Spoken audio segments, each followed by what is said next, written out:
What's up, you guys? I'm Miss K, your dedicated tourist guide, and today we'll be talking about tarot cards, what they are not, and how to use them. Before we get started, as always, don't forget to like and subscribe and turn notifications on so that you don't miss an opportunity to create the life that you want to live in. And again, ignore my bootleg wall. It is just to keep the heat at bay and not intended to be a backdrop.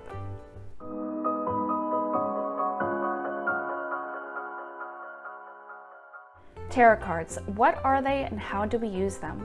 So if you don't know already, tarot cards are a deck of 78 cards that have numbers, symbols, and suits on them to distinguish different meanings. You may have familiarized yourself with this stigma by envisioning psychic medium witches who have that neon palm reading sign outside of their window in which you pay $100 to be scammed. So this will be a refreshing new perspective to tear that stereotype down for you. Although there are definitely scammers out there are tarot card readers who are genuine and really good at what they do. The standard tarot deck that everyone is familiar with is the Rider-Waite deck, although you can use any tarot deck that works for you, and even a regular deck of playing cards will work if you exclude major arcanas, which we'll get to what those are in a bit. The saying goes that you should always be gifted your tarot deck versus buying it, and that no one should ever use your deck, but personally, I don't know if I truly believe anything bad will happen if you disobey that. Ironically, my mother gifted me my deck and I'm the only one who reads it. So I'm not going to explain the meaning of each of these 78 cards in this video for a number of reasons, but I will explain to you what to expect in a tarot deck. First and foremost, you should have major arcana and minor arcana cards in your tarot deck. Major arcana cards are the ones without a suit, so these are cards like the Magician, the Tower, the Sun, etc. These cards are said to be important life lessons or like major aspects in a reading to consider. When these show up in your reading, pay close attention to what they are and where they are. I mean, pay attention to any card for that matter, but emphasize it here.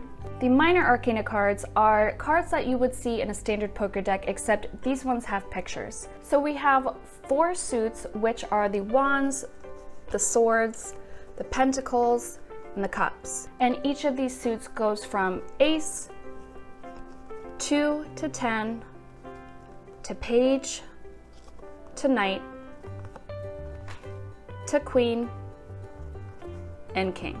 The Ace represents the beginning of that suit's characteristics.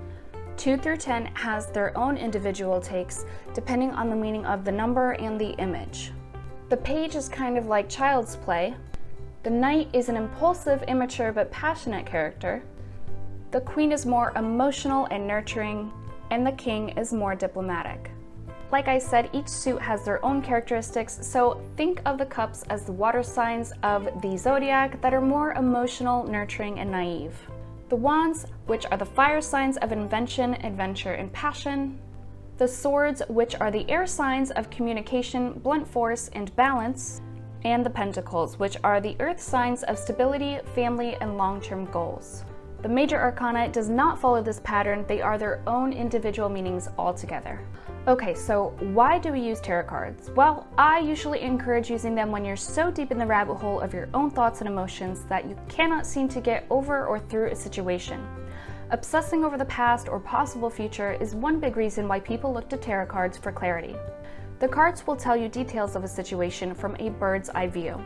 What the cards are not is a portal to hell and the other side. There is nothing satanic about this. Demons will not crawl out of the deck and you will not be haunted. You, my friend, are thinking of a Ouija board. Nay, nay. What the cards are is a method to tap into your subconscious intuition, to allow your sixth sense to see emotion, dialect, and actions as a third person. Now, the skepticism stems from the question of how does a reader know what they know?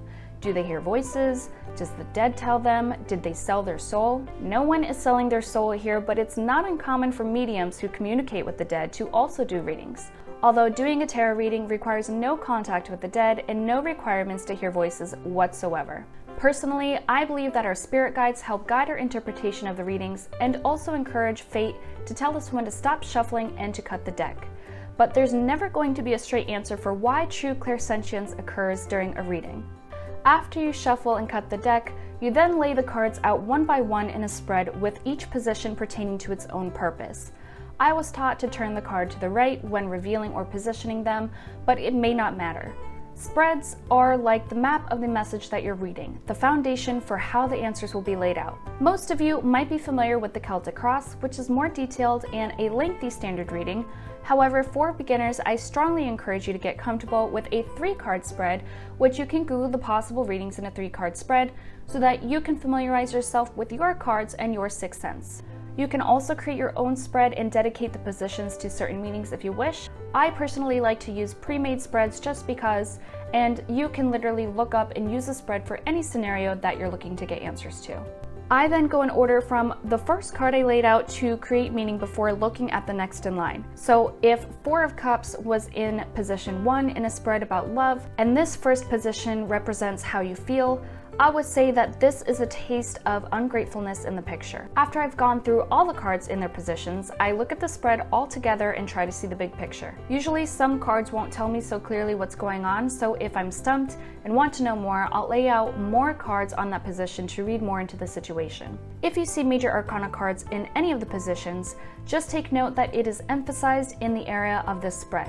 If you have minor arcanas in the placement of your health, but a major arcana in placement of your relationship, I would interpret this as major life-changing things will occur in your relationship that are more important and detrimental to you than any health hiccups that you may have. Trust your intuition when you interpret a spread. If you need more answers, ask for them by placing more cards.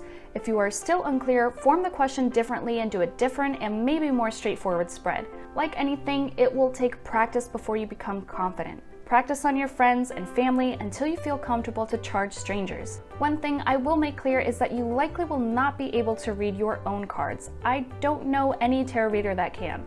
You're too close to the situation, you know yourself too much, and it will just cloud your vision and not make sense. The reason that I won't be explaining the cards in the deck is because of the fact that a reading is based on interpretation for the moment. Every reading is unique, even if you lay out the same exact cards, so there's no exact meaning for them anyways. You can, however, look up meanings online to help you get started, but keep in mind that these are suggestions and not concrete meanings. You can use tarot cards when you need to know about love, money, your career, and family. You can inquire about yourself or another person, or your relationship with them, as well as their relationship with others. You can ask about your spiritual journey, your health, and your talents. The list goes on. If you or someone you know would like any of my readings, I offer 3 types on my website at thetaurus.com. You can purchase a natal chart, where I go over your 12 houses with you. You can purchase a tarot reading, or you can purchase a duo reading, which includes both. Check out my website for more details. Next week, we will be talking about visitations from the dead. Thank you so much for watching. Don't forget to like, subscribe, and share with your friends. See you next time.